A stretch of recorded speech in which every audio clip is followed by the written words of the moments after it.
আজ আমরা এই ভিডিওতে নিয়ে এসেছি ভারত বাংলাদেশের সেরা flexi cap, multi cap, contra, value and focus fund. তো এই সব কিছু একত্র করে বাছাই করা হয়েছে একটা ফান্ড আউট অফ 113। এই ভিডিওতে জানবো কি করে আর কোনটা ওই ফান্ড। তো দেখেন, ফান্ড ছিল 113 আর আমাদের পছন্দ করা বাছাই করা কোনো কমতি ছিল না। তো তখন আমরা ভাবলাম যে না, আমরা এবার একটু হব রুটলেস, আমাদের প্যারামিটারে কোনো রিল্যাক্সেশন আমরা দেবই না। 113 এর ভিতর তো মাত্র একটা ফান্ড লাগবে আর সব ক্রাইটেরিয়া স্ট্রিক্টলি অ্যাপ্লাই করতে হবে। তো প্রথম ক্রাইটেরিয়া আমাদের লাগবে একটা ভালো অ্যানালিসিসের বেস তৈরি হয়। এর জন্য 10 বছরের ফান্ড হিস্ট্রি। তো যাবতীয় সকল ফান্ড 2014 এর আগের ফান্ড প্রথমের দিকেরটা তা সব আমরা এলিমিনেট করে দিয়েছি। আমাদের দরকার যে 10 বছর আগের ফান্ড হিস্ট্রি দেখাও। প্রতিটা অপশনে ফান্ড কেমন পারফর্ম করেছে, রোলিং রিটার্নস প্রতিটা বছরে কেমন ছিল, কেমন থাকবে, এই সমস্ত কিছু খুব মনোযোগ সহকারে মাথা ঠান্ডা করে দেখাচ্ছিল। তো যখন আমরা প্রথম অপশন দেখলাম যে সর্বনিম্ন 10 বছরের ফান্ড হিস্ট্রি হওয়া লাগবে, তো আমরা খুব কষ্ট করে 113 এর ভিতর থেকে আমাদের কাছে জীবিত ছিল 50 ফান্ড। তো এরপরে আমাদের দ্বিতীয় অপশন খুব গুরুত্বপূর্ণ ছিল, কনসিস্টেন্সি আর আপ অ্যান্ড ডাউন টার্ন। এর ভিতর ফান্ড কেমন থাকে সেটা দেখা যায়। আর রোলিং রিটার্নস এর ফিল্টার যখন আমরা লাগালাম তখন নিজের বেঞ্চমার্কে পুনর্ফান্ড কনসিস্টেন্সি বিট করে না। তো 50 এর ভিতর থেকে আমাদের কাছে অবশিষ্ট থাকে 35 ফান্ড। এরপরে তৃতীয় ক্রাইটেরিয়া হলো অ্যাক্টিভ ফান্ডে যখন আমরা যাচ্ছি তখন যে কোনো ফান্ড খুব ভালো পারফরমেন্স করতে হবে, এটা কিন্তু জরুরি না। আর খারাপ সময় যখন ফান্ড আন্ডার পারফর্ম করে তখন আমাদের কমফোর্ট দেয় একটা লোয়েস্ট এক্সটেন্ড রেশিও।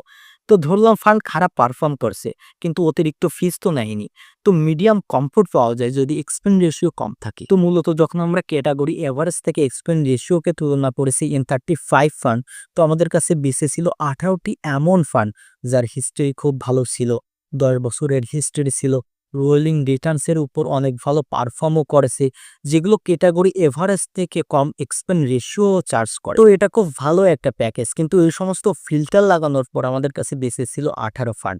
তো 18 ফান্ডের ভিতর থেকে একটি ফান্ড আমরা কি করে বাছাই করব? তো এখানে আরো 3-4টা ফ্যাক্টর আরও ছিল। প্রথমত অ্যাসেট ম্যানেজমেন্ট, কোম্পানির রেপুটেশন, ওদের কাছে 1 কি 2টা হিরো ফান্ড আছে নাকি জেনারেলি ওদের ফান্ডগুলো ভালো পারফর্ম করে। তো এমসি ফিল্টার দেখা হলো। এরপর আসলে ফান্ড ম্যানেজার যে আছে তার ক্যারিয়ার কেমন ছিল, ও আগে কেমন ও কোন ফান্ডটা ম্যানেজ করেছে, ও যখন থেকে এই ফান্ড ম্যানেজ করতেছে তখন থেকে এই ফান্ড কেমন চলেছে। তো ফান্ড ম্যানেজার আর ওদের যে টিম আছে তাদের হিস্টোরি আমরা অ্যানালাইজ করেছি।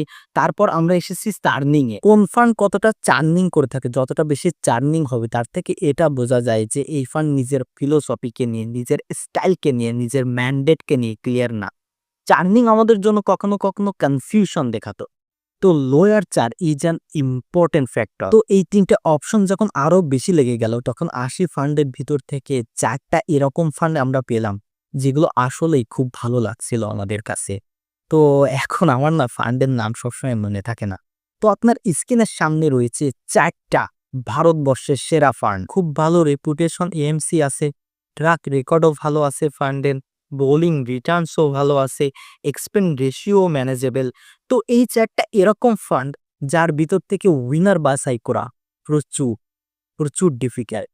কিন্তু এখানে একটা বিষয় আপনারা নোটিস করেন, এখানে ফোকাস ফান্ডও আছে, এখানে কন্ট্রা ফান্ডও আছে, আর ফ্লাক্সি ক্যাপ ফান্ডও আছে। আর আমরা তুলনা করছিলাম ভ্যালু ফান্ড আর মাল্টি ক্যাপ ফান্ড। তো 5টা ক্যাটাগরিকে আমরা কম্পেয়ার করছিলাম, যার ভিতর 3টা ক্যাটাগরি ফান্ড তো এখানে আছে। আর এই 2টা ক্যাটাগরি অ্যাটলিস্ট লেভেলের মাধ্যমে, লেভেলকে যদি আমি দেখি তো পুরোপুরিভাবে এলিমিনেট হয়ে গেছে। তো এই 4টার ভিতর থেকে সেরা বাছাই করে বের করি। এর আগে এটা আমাদের বেশি প্রয়োজনীয় যে এটা আগে আমাদের বুঝতে হবে যে এই 5টা ক্যাটাগরি আসলে কি, এর ভিতরে কি মাইনাস ডিফারেন্স আছে, আর কেন আমরা একে কম্বাইন করলাম।